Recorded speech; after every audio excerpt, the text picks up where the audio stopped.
First man actually clambered inside a tank, and they were hot, they were smelly, they got no suspension at all. A British Mark IV tank that we're going to bring on our replica in a moment, no suspension, everything.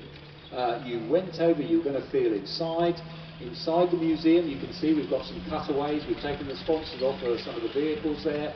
They are amazingly, I can only describe as pre-health and safety. Plenty of nice sharp angles, plenty of sharp objects around the place. And those very first tank crews as well, they had absolutely no template. Many of them, they went out to France, they had a few weeks before they first went into action. So they were the guys that were making it up as they went along.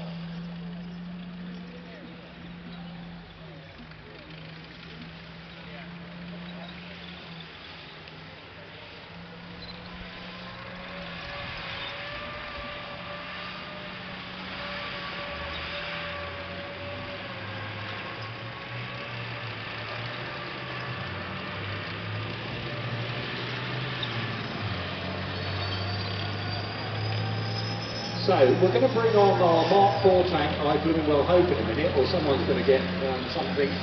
And we've also brought on our Sherman, our Centurion, and obviously what you've seen earlier today, the modern Challenger 2 tank. Now the Centurion, that represents that period, mainly of national service.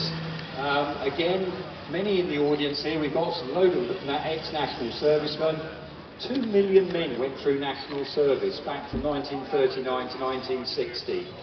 And if you were 17 to 21, you went on, first of all, 18 months, then the Korean War came, they pushed it up to 2 years. So there's a fair number of armoured soldiers in the audience now who would have served on Centurion.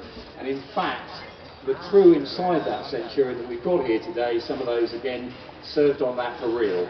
That Centurion, it's in the colours of the Berlin Brigade at the time in the early 1970s. We've also got there on the far side of the arena our Sherman, and that Sherman crew, they're just jumping out now so that you can see the Second World War crews. Again, don't forget, in Britain we were very much a citizen army in the Second World War, and again, from the British point of view, our crews were treated in a very different way, how we had to treat our crews in World War II, than perhaps a German or a Russian crew. Don't forget the Germans, the Russians, dictatorships. We were a citizen army, we treated our soldiers in a very different way. And across there, of course, just before World War II, we formed what now we call the Royal Armoured Corps in 1939. That armoured corps was to bring all the soldiers that were fighting in tanks together under one, and it was hoped at the time to be one cap badge. The armoured Second World War came along, they didn't bother doing that further amalgamation, and we're now looking at the situation today where we have an armoured corps still with many different regiments doing slightly different roles in that armoured corps.